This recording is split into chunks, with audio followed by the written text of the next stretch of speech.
अल्लाह रब्बुल इज़्ज़त ने इरशाद फरमाया, या अय्युहल्लज़ीना आमनू ला तुल्हिकुम अमवालुकुम वला औलादुकुम अन ज़िक्रिल्लाह।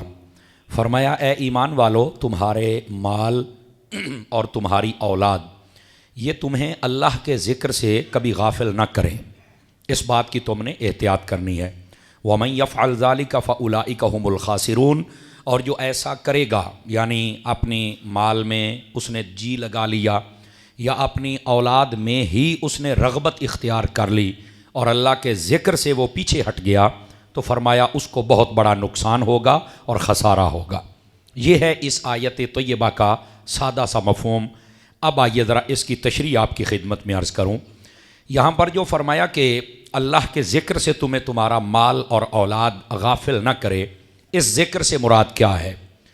उलमा फरमाते हैं इस ज़िक्र से मुराद नमाज भी है, इस ज़िक्र से मुराद कुरान मजीद की तिलावत भी है, इस ज़िक्र से मुराद ये जो तस्बीहात हम मुख्तलिफ पढ़ते हैं, अल्लाहू की, अस्तगफिरुल्लाह की, सुबहान अल्लाह की, ये सब जो ज़िक्र हैं ये भी इससे मुराद है। और इससे मुराद वो अल्लाह के जुमला अहकाम हैं, वो हज की सूरत में हो, वो नमाज की सूरत में हो, वो ज़कात की सूरत में हो, वो जिहाद की सूरत में हो, यानी जो जो अल्लाह ने अहकाम इरशाद फरमाया वो भी इससे मुराद है। यानी नमाज, तिलावत, ज़िक्र और जुमला अहकाम ये सारे के सारे इस ज़िक्र से मुराद है। अब मतलब ये निकला कि ए ईमान वालो, तुम्हें तुम्हारा माल और औलाद नमाज से कभी गाफिल न करें, सदका और ज़कात देने से कभी गाफिल न करें, तुम्हारी औलाद और तुम्हारा माल ये तुम्हें हज से गाफिल न कर दें, ये तुम्हें ज़कात देने से गाफिल न कर दें। इसका मतलब ये बनता है, ये पहली बात कि अल्लाह के ज़िक्र से यहाँ पर क्या मुराद है। दूसरी बात ये है, उलमा फरमाते हैं ज़िक्र जो होता है ना, उसकी तीन किस्में होती हैं अदा करने की। एक होता है ज़िक्र बिल क़ल्ब, कि बंदा दिल के साथ ज़िक्र करे।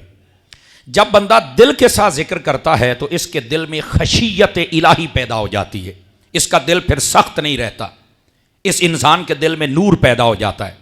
फिर ये बंदा जुल्म और जौर, जिसको कहते हैं कत्ल गारत, सफाकियत यानी दरिंदापन जो इस इंसान के अंदर होता है वो निकल जाता है जब इसका दिल अल्लाह का जिक्र करना शुरू कर देता है।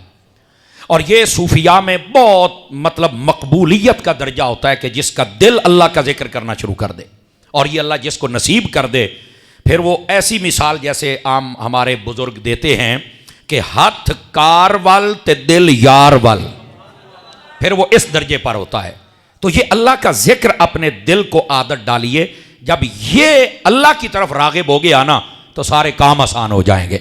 हमारे दिल में फिर और कुछ नहीं आएगा, बस जब वो ही वो, जैसे कहते हैं ना अल्लाहू तू ही तू, जब वो आ जाएगा तो सारे मसले हल हो जाएंगे।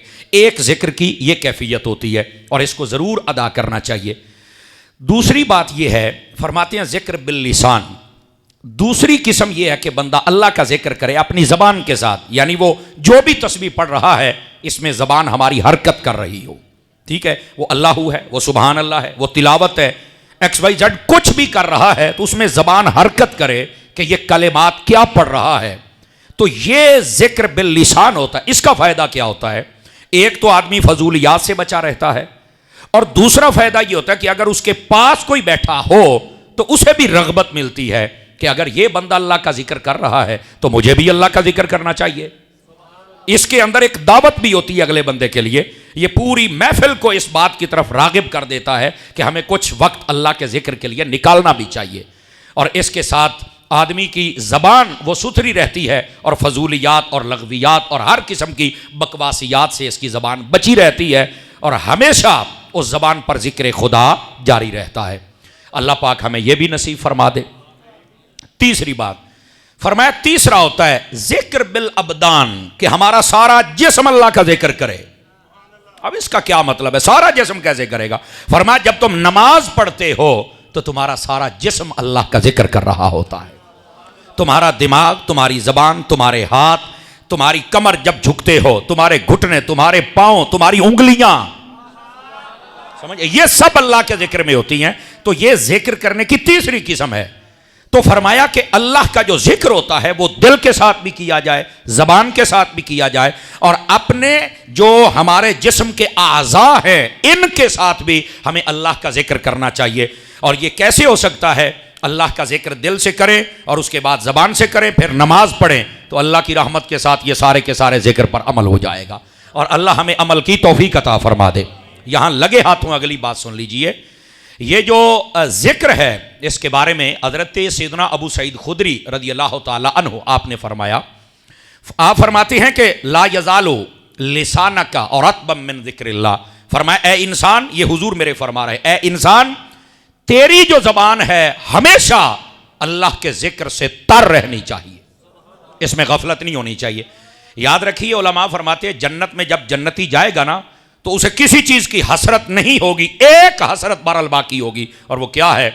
दुनिया में जो वक्त उसने गफलत में गुजारा और चुप करके बैठा रहा और अल्लाह का जिक्र न कर सका, इस पर हसरत होगी कि यार मौका था और फिर मैं चुप करके बैठा रहा। इसीलिए हम कहते हैं जब ऐसी नेक महफिल में बैठे ना तो बिल्कुल चुपचाप बन के ना हमारी ज़ियारत मत फरमाया करें, आप सुभान अल्लाह कह कह के किया करें तो आपको ज़्यादा सवाब हो जाएगा। यानी आप बैठे, आप बात तो मैंने करनी है, कुरान व हदीस की करनी है, और आपने मेरे लिए थोड़ा कहना है, मालिकों के लिए कहना है ना, तो इसमें महफिल की रौनक भी बढ़ती रहती है और आपको सवाब भी मिलता रहता है और हमारी ज़बान जिक्र खुदा भी करती रहती है। ठीक है, इस वास्ते सुभान अल्लाह माशाअल्लाह का तराना जारी रखा करें, वरना इस पर हसरत ज़रूर होती है। और जब हम बाहर चले जाएं मस्जिद से तो उस वक्त तो ज़्यादा एहतियात करनी चाहिए ताकि फजूलियात से बच जाए।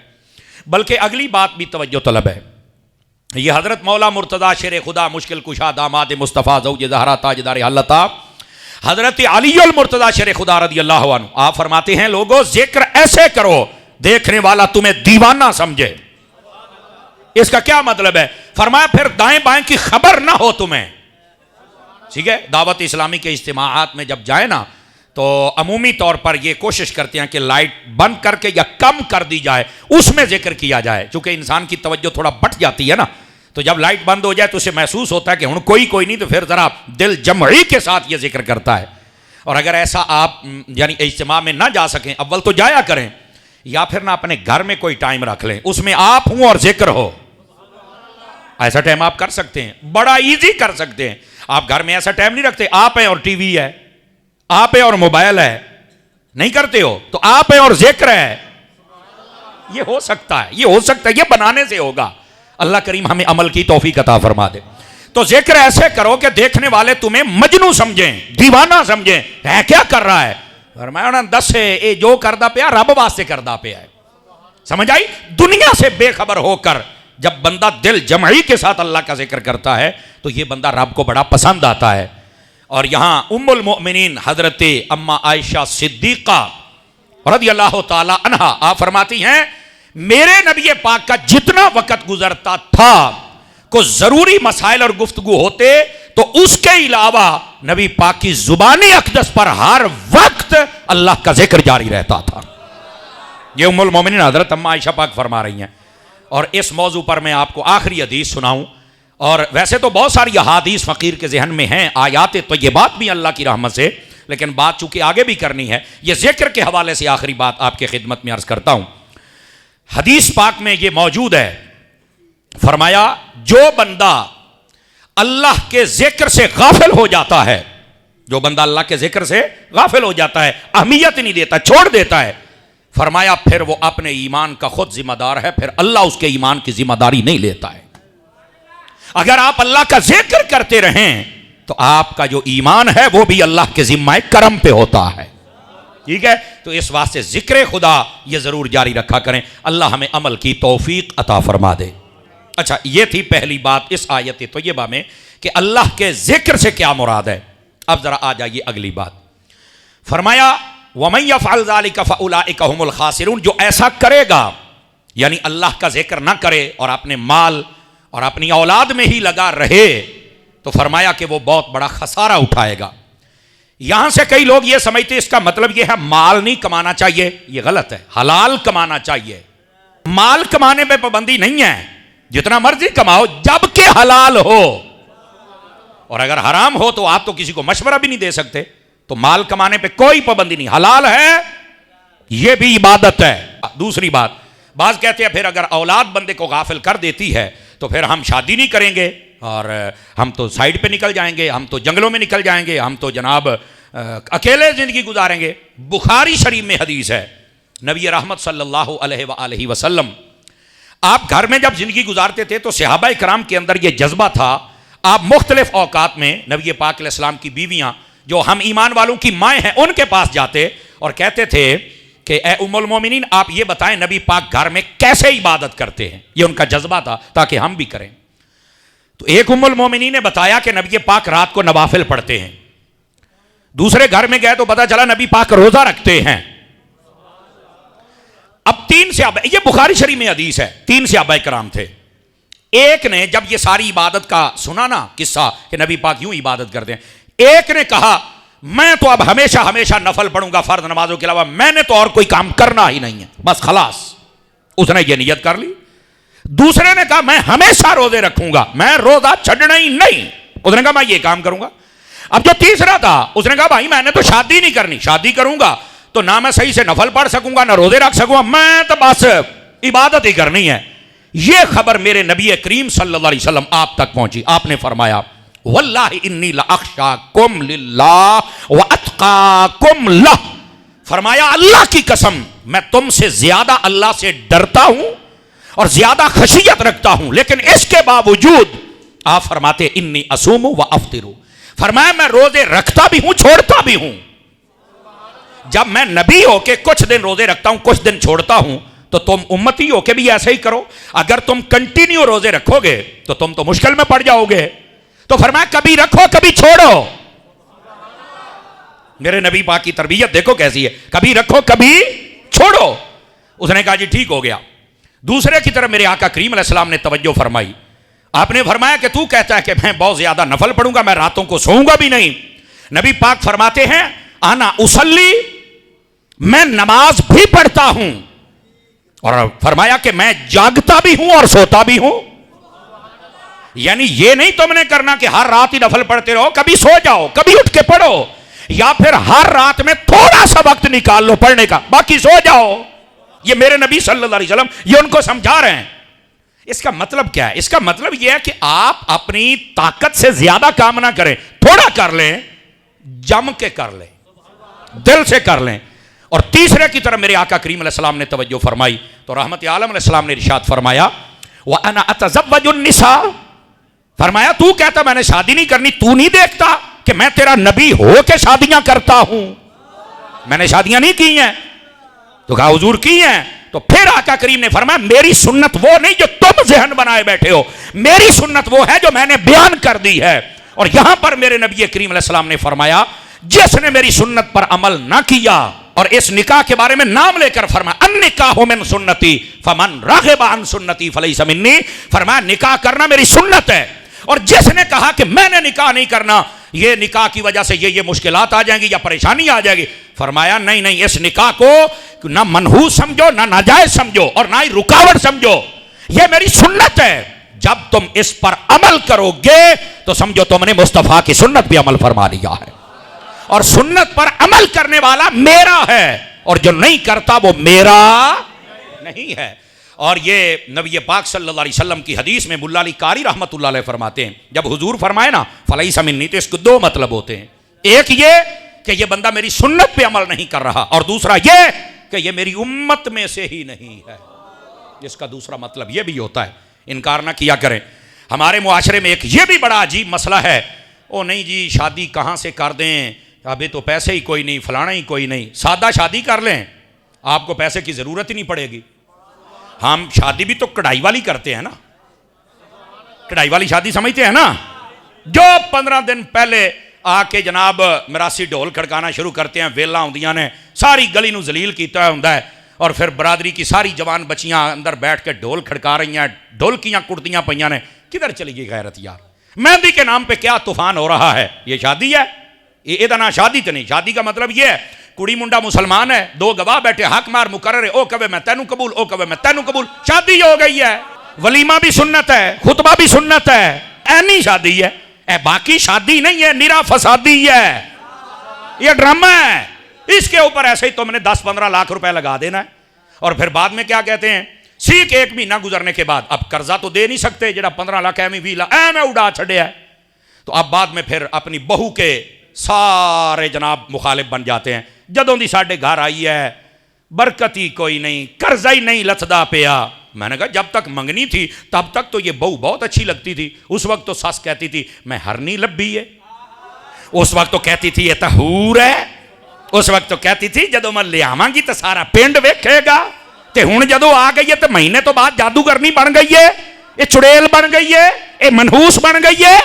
जब अपने घर में थी तब तो अच्छी थी, तेरे घर में आके कोई मसला बने है तो रौला तैनू है। ऐसे ड्रामे करते हो यार, आने वाली बच्ची को जलील करते हो, शर्म नहीं आती है? तो भाईजान खुदा का खौफ करना चाहिए हम लोगों को। तो ये एक लगते हाथ बात आ गई। और आपको पता ये जो मरकज़ी अहले सुन्नत है, यहां इस्लाह की बात अमल की हो या अकीदे की हो, हम अपने लहजे में खुल के करते हैं और ये अवाम सुनती है अल्लाह की रहमत के साथ, और इनको जरूरत भी इस बात की है ना। तो अजीजों, इस वास्ते हमें चाहिए कि सुन्नत का सहारा लें। मैं एक ही हदीस जल्दी में सुना के फिर आयत की तरफ हम तवज्जो करते हैं। नबी पाक सल्लल्लाहु अलैहि वसल्लम ने फरमाया इल्तमिसुर रिज़्क़ बिन निकाह, फरमाया कि तुम शादी के जरिए से, निकाह के जरिए से अपना रिज़्क़ तलाश करो। क्या मतलब? फरमाया पहले रिज़्क़ का इंतजाम करके फिर शादी ना करो, पहले शादी करो, रिज़्क़ अल्लाह तुम्हें अता फरमा देगा। ये हदीस अजीज़ान गिरामी, इस वास्ते इन मसाइल को आप समझा करें। हकीकत क्या है? यह है हकीकत हाल जिसको हम सबको समझना चाहिए, लेकिन हम इसकी जानिब तवज्जो नहीं करते। तो अर्ज ये कर रहा हूं, फरमाया अगर तुम्हारा माल और तुम्हारी औलाद ये तुम्हें गाफिल कर देगी अल्लाह तबारक व तआला के जुमला अहकाम अदा करने से, जिनको जिक्र के साथ ताबीर किया गया, तो फरमाया फिर बहुत बड़ा खसारा होगा। तो इसका हरगिज़ ये मतलब नहीं है कि आपने माल नहीं कमाना और आपकी शादी नहीं होनी चाहिए, आपके बच्चे नहीं होने चाहिए। किसने कहा है यार? आप माल भी कमाएं, हलाल कमाएं, जायज है। आप शादियां करें, बच्चे हों आपके, उनकी नीयत करें ये बड़े होंगे, हाफिज बनाऊंगा, आलिम बनाऊंगा, कारी बनाऊंगा, मुआशरे का अच्छा फर्द बनाऊंगा, मदीना मदीना हो जाएगा। और शादी करने से बंदा खुद गुनाहों से बच जाता है, और जिसकी शादी नहीं होती बस औकात फितने में मुब्तला रहता है। तो इस वास्ते करो शादी। और ये मैं आपको बतलाऊं, हदीस शरीफ में मफहूम ना हो मैं जिम्मेदार हूं। पूछा गया हुजूर ये जो सदका करना होता है बेहतरीन क्या है? फरमाया बीवी बच्चों पर खर्च करना ये बेहतरीन सदकों में से एक सदका है। अपने बीवी बच्चों को हर रोज की बुनियाद पे हलाल ला के हलाल कमा के खिलाओ, सुभान अल्लाह। उससे पिछले जुमे आपने सुना होगा, मैंने आपको हदीस शरीफ सुनाई सी कि नबी पाक सल्लल्लाहु अलैहि वसल्लम ने फरमाया जो कंजूस बंदा था, याद होगा आपको, कंजूस बंदा, नबी पाक ने फरमाया मुझसे दूर हट जा। वो कंजूस था, कंजूस। ये मैंने आपको सुनाई है हदीस। खाने काबे का तवाफ कर रहे थे नबी पाक अलैहिस्सलाम, और वो बंदा रो रहा। हुजूर ने फरमाया क्या हुआ? कह रहा है मेरा बहुत बड़ा गुनाह है। फरमाया जमीन तो बड़ा है? कहता जी हाँ जी। आसमान तो? हाँ जी। 7 जमीनों से कह रहा बड़ा है, 7 आसमानों से बड़ा है। हुजूर ने फरमाया बता तो उसी तरह गुनाह क्या है? कहता है हुजूर मैं मालदार हूं, जब मुझसे कोई अल्लाह की राह पे मांगने आता है ना तो मेरे जिस्म को आग लग जाती, मेरा देने को जी नहीं चाहता, मैं अल्लाह की राह में खर्च नहीं करता। तो हुजूर ने फरमाया मेरे से पीछे हट जा। फरमाया कि तेरी आग की तपिश मुझ तक पहुंच रही है, पीछे हट जा। 2000 साल तक खाना काबा का खिलाफ पकड़ के दुआ करे तो अल्लाह फिर भी तेरी दुआ कबूल नहीं करेगा, क्योंकि तू कंजूस है। अल्लाह जब भी कबूल करता है सखी की दुआ कबूल करता है। वास्ते सखी बने ना। मैं हर शह जनाब शूमा तरह लुकाई रखनी, लुकाई रखनी। कई बंदे मरते हैं ना तो उन्होंने ट्रंक खोलो तो उन्होंने चादर खोलो तो विचू पुराने नोट निकलते हैं। अल्लाह दिया बंदे सारे इकट्ठे किए, इो खा लें आ, को 4 दिहाड़े सोर दे जीत लें आ, पता नहीं किसके लिए छुपाना, ये माल कहां लेके जाना। और वही माल है जेडे हुण बैंकां चल के बेली पुराने नोट वटाउंदे वदन, ये टाइम नाल किसी मसीत नूं दिता हुंदा इत्थे सवाब ना लिखिया पिया हुंदा। हमारी तवज्जो नहीं है मेरे अजीज मेरे भाई। तो इस वास्ते आपके पास अगर है ना माल, सुभान अल्लाह, उन्होंने हंडा लो, चंगी गल है। आपको अक्सर ये हदीस सुनाता हूं, ये 30वें पारे की तफसीर में मैंने सुनाया था। बंदा कहता है यकूलुल अब्दु माली माली माली, बंदा कहता है मेरा माल है, मेरा माल है, ये बाग मेरा है, प्लाजा मेरा है, दुकान मेरी है, ये घर मेरा है।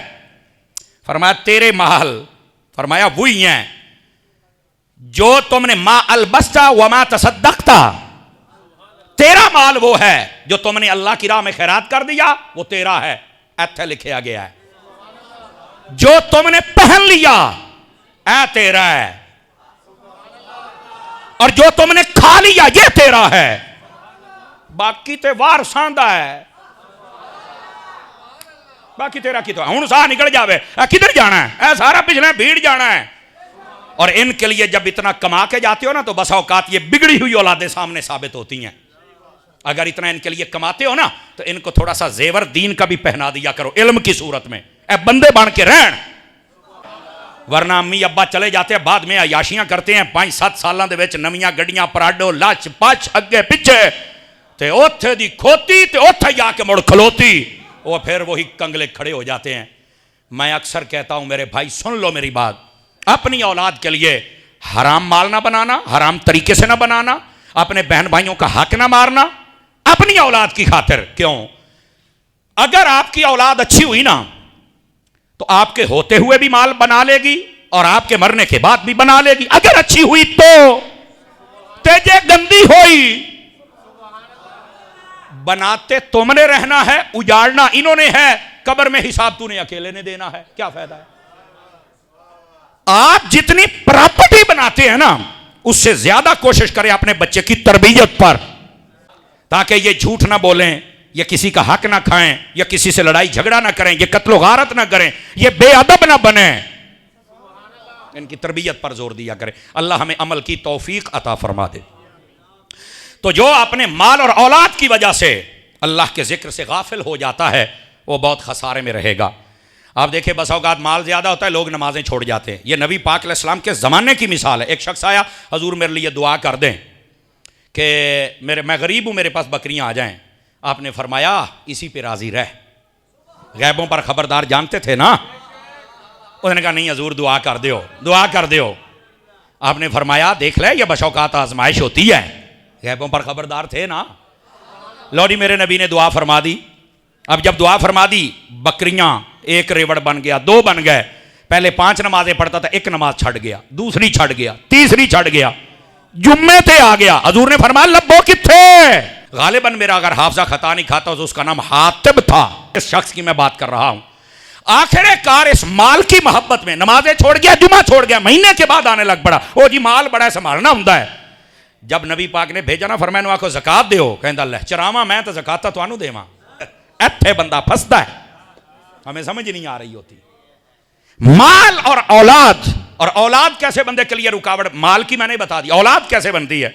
औलाद जवान हो जाए, बंदा हज पर नहीं जाता, और मैं हज तो टुर गया तो पैसे मुक जाने ने, मर्रे तेन कहने आखे है। इसी बच्चे को डॉक्टर बनाने के लिए तो हमने 25 लाख लगा दिया, 15 लाख का हज नहीं किया जरा फर्ज है। सारिया फीसा दे छड़िया ने बच्चियां दियां, तेरे ऊपर हज फर्ज है, एक ही मरतबा तो फर्ज है। और मेरे नबी की ये हदीस ना हो, मैं जिम्मेदार हूं।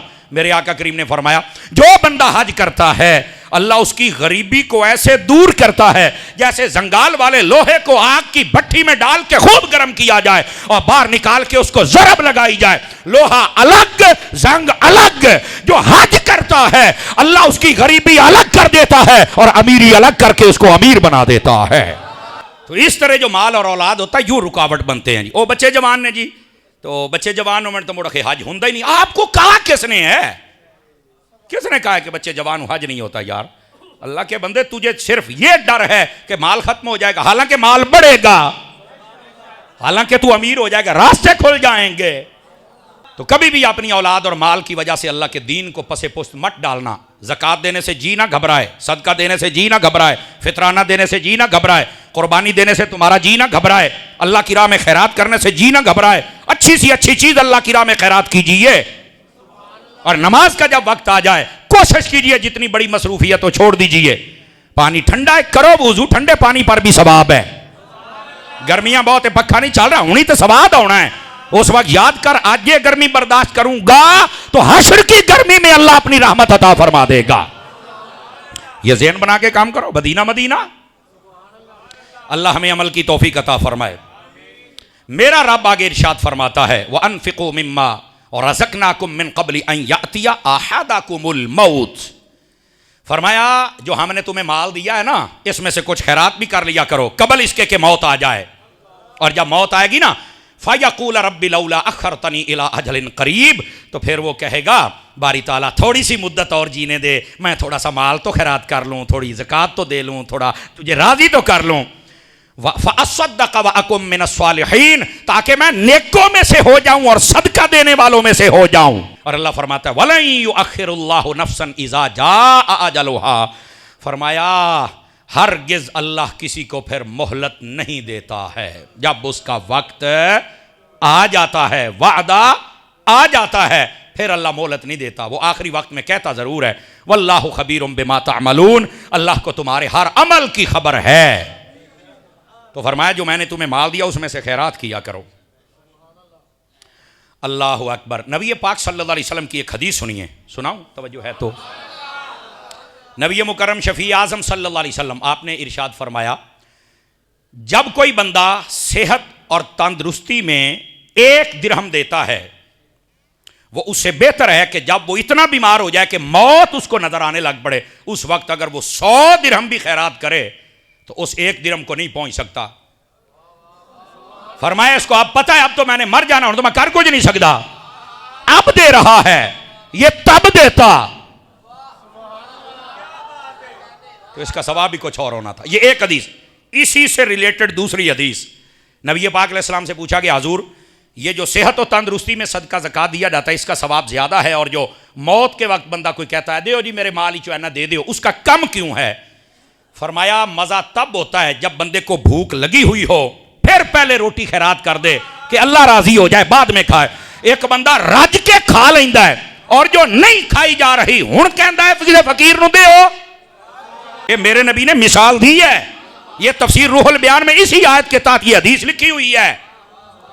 फरमाया जो आखिरी वक्त में पता है अब मैं जानवर नहीं हो सकता और कहता है सदका दे दो, बल्कि कई तो उस वक्त भी नहीं कहते, कौम में चले जाते हैं, पिछले नूं बकरे हलाल करने पैंदे ने। ओ हुण तो बकरे भी कोई नहीं दिंदे, आते ने 60,000 का खेड़ा लवे, ओ सीधा मदरसे आ जाते हैं। कारी साहब मुंडे भेजो 72 बार यासीन पढ़नी है, मुड़ मौलवियां दी यासीन ओ 5 बारी नहीं टपदा थी। काम अल्लाह के बंदो आप क्या कर रहे हैं यार, नाराज ना हो ना, ये आपको शायद हंसी आई हो, ये मैंने थोड़ा सख्त लहजा नहीं अपनाया, तो इसकी वजह यह है कि हमारे बाद लोग फिर इस बात को समझ नहीं पाते। मैं सिर्फ आपको यह समझा रहा हूं, कुरान भी पढ़ा तो मरने के लिए, काश के कुरान जीने के लिए पढ़ते यार। हमने कुरान को मरने के लिए रखा हुआ है। कोई मर गया है जी कुरान पढ़ दो जी 72 बारी यासीना पढ़ दो ताकि मर जाए। ओ खुदा दे हा बंदिया, जब ये तंदुरुस्त है तामी तो 72 बारी यासीन पढ़ा ना हर महीने।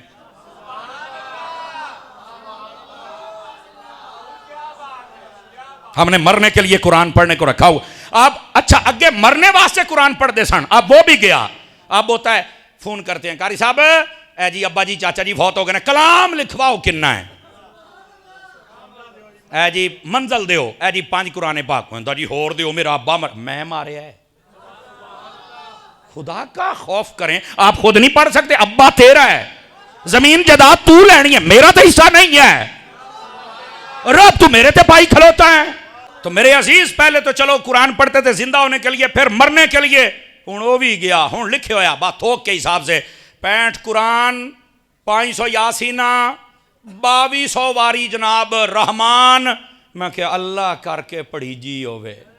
अगर अपने बाप के लिए भी कोई नहीं पढ़ सकता वो करेगा क्या, मुझे ये बताइए। हमें समझना होगा हम बहुत गफलत वाली जिंदगी में पहुंच चुके हैं। बहरहाल मैं ये बतला रहा हूं मेरे अजीज मेरे भाई, नबी पाक सल्लल्लाहु अलैहि वसल्लम ने फरमाया अगर कोई बंदा आखिरी वक्त में सदका देता है तो वजह यह है समझो रज गया है, तो उन जो नहीं खा सकिया तो कहता खैरात कर छो। मजा यह था जब भूख थी। बल्कि इसे अगली तीसरी हदीस सुना रहा हूं। मेरे आका करीम से फरमाएगा हुजूर बताइए कौन से सदके का सबसे ज्यादा सवाब होता है। नबी पाक ने उसकी 3 निशानियां बताई। फरमाया पहला वो सदका जो सेहत और तंदुरुस्ती में दिया जाए, आप सेहतमंद है तंदुरुस्त है तब सदका दें, यह बेहतरीन। दूसरा आपको जरूरत है फिर जरूरत कम करके दें, यह दूसरी बात। और फिर तीसरी निशानी नबी पाक सल्लल्लाहु अलैहि वसल्लम आपने इरशाद फरमाई, फरमाया जब सदका देना है तो इस सदका देने में भी रब की रजा को मलहूज रखना है और खुशी दिल के साथ यह सदका देना है। यह 3 शर्तें बयान फरमाई। यह सबसे बेहतरीन सदका होता है, सेहत भी हो जरूरत भी हो और फिर खुशी दिल और रिज़ाए इलाही के लिए हो। फरमाइए ये सबसे बेहतरीन सदका होता है, तो इसको अदा कीजिए। अल्लाह करीम हमें अमल की तौफीक अता फरमा दे। बात दूर ना चली जाए, जरा हजरत सिद्दीक पाक की बात भी करनी है मैंने आपसे। हजरत ताईदार सदाकत यार गारो मज़ार खलीफा बिला फसल हजरत सैयदना अबू बकर सिद्दीक रज़ी अल्लाह तआला अन्हु, आप पता कितना माल खर्च करते थे? जब आपने कलमा पढ़ा 40,000 दिरहम और दीनार आपके पास थे, सभी के सभी मेरे मुस्तफ़ा के कदमों में ला के रख दिए। फरमाया हजूर जुमला सुनना, सिद्दीक भी आपका है और सिद्दीक का माल भी आपका है। और ये वही हजरत अबू बकर सिद्दीक हैं। जब तबूक का मौका था, हुजूर ने फरमाया ज़रूरत है माल इनायत किया जाए दीन के लिए। दीन के लिए चंदा करना ये बाद लोगों को अच्छा नहीं लगता। हमारे कई लोग मस्जिद के लिए जब मांगते हैं तो कईयों को अच्छा नहीं लगता, यार पैसे ही मंगते रहते हैं। भाई हजूर दी सुन्नत मर रहे हैं, मैं दिल ना थोड़ा कीता कर दीन के लिए, मस्जिद के लिए, मदरसे के लिए, नबी की सुन्नत है यार। और वैसे भी ये फरमाया गया एक वक्त आएगा दीन का काम दिरहम और दीनार के बगैर चलेगा ही नहीं, वो वक्त है। तो इस वास्ते जरूर कोशिश किया करें जितना हो सके खुशी दिल के साथ खिदमत फरमाया करें। हाँ, अगर चंदा मांगने वाला इतना जोर से बोलता है कि आपकी नमाज में खलल पैदा होता है तो फिर उसको चाहिए कि अपनी आवाज आहिस्ता करे, ताकि तेरी वजह से क्यों खलल पैदा हो रहा है ये एक अलग मसला है। मेरी आदत है मैं मसलों के दोनों जानिब बयान करता हूं, एक नहीं। अब आ जाइए जरा अगली बात। नबी पाक ने फरमाया ले आओ माल। हजरत उमर फारूक आजम फरमाते ये वो मौका था कि जब मेरे दिल में ख्याल आया कि आज मैं अबू बकर से जीत सकता हूं। मेरे पास बड़ा माल था, मैं घर गया, मैंने कहा आज आधा माल दो, नबी पाक की खिदमत में पेश करना। आधा माल, बाबा ये कोई छोटी बात नहीं होती, पूरे घर का आधा माल दे दिया जाए। जब वो लेके आ गए नबी पाक के पास, इधर से हजरत अबू बकर सिद्दीक आ गए, टाट का अपना लिबास तक उतार के पेश कर दिया, टाट का लिबास पहन लिया। और यही वो मौका था जब अल्लाह ने जिब्राइल को भी कहा उतारो नूरानी लिबास, आज वैसा पहनो जैसे मुस्तफा के यार अबू बकर ने पहना हुआ है। गिरामी कदर हजरात, हजरत अबू बकर सिद्दीक पाक तशरीफ लेके आए। गौर से सुनिएगा बात। जनाबे ताईदार सदाकत रज़ी अल्लाह तआला अन्हु आप आ गए, हजरत उमर पाक आ गए। मेरे नबी अकरम सल्लल्लाहु अलैहि वसल्लम ने सवाल फरमाया और किसी और से नहीं किया, गैबों पर खबरदार थे ना। आपने हजरत उमर को बुलाया, उमर कितना माल लेके आए हो? फरमाया हुजूर आधा लेके आया हूं। सहाबा कराम अश कर उठे, भाई आज उमर ने कमाल कर दिया है। आपने फरमाया अबू बकर कहां है? हुजूर हाजिर। कितना लेके आए हो? फरमाया कुल का कुल माल मैं लाके अपने आपके कदमों में रख चुका। फरमाया मां अब कैता ले अहले का, ये बता अपने घर वालों के लिए क्या छोड़ के आया? जनाबे ताईदार सदाकत कहने लगे अब कई तो लाहुमुल्लाह व रसूलहू, मैं अपने घर वालों के लिए या खुदा की रहमत छोड़ आया हूं या मुस्तफा की रहमत छोड़ आया। हजरत फारूक आजम कहने लगे उस वक्त मुझे इस बात का मतलब यह कि इकरार करना पड़ा कि अबू बकर तेरा ही पहला नंबर है, तुझसे आगे कोई नंबर ले सकता ही नहीं है। अबू बकर का पहला नंबर। कितना खर्च करते हैं? आपने 7 के करीब गुलाम खरीद के आजाद किए जिन्होंने कलमा पढ़ा और बड़े जलील कद्र लोग थे, और उनमें से एक बिलाल भी था। हजरत बिलाल को खरीदा, पैसे भी दिए, सोना भी दिया, चांदी भी दी, अपना गुलाम निस्तास भी दिया। और जब नबी पाक की खिदमत में पेश किया ना, तो मौलाना रूम मसनवी में लिखते हैं नबी पाक ने फरमाया अबू बकर जब गया था तो कुछ माल मुझसे ले लेता ताकि बिलाल को खरीदने में मैं भी तेरा शरीक हो जाता, हिस्सेदार, पार्टनर जिसको कहते हैं। अबू बकर रोने लग पड़े, कहने लगे हल आना व माली इल्ला लका या रसूल अल्लाह, क्या मैं और मेरा माल आपका नहीं है?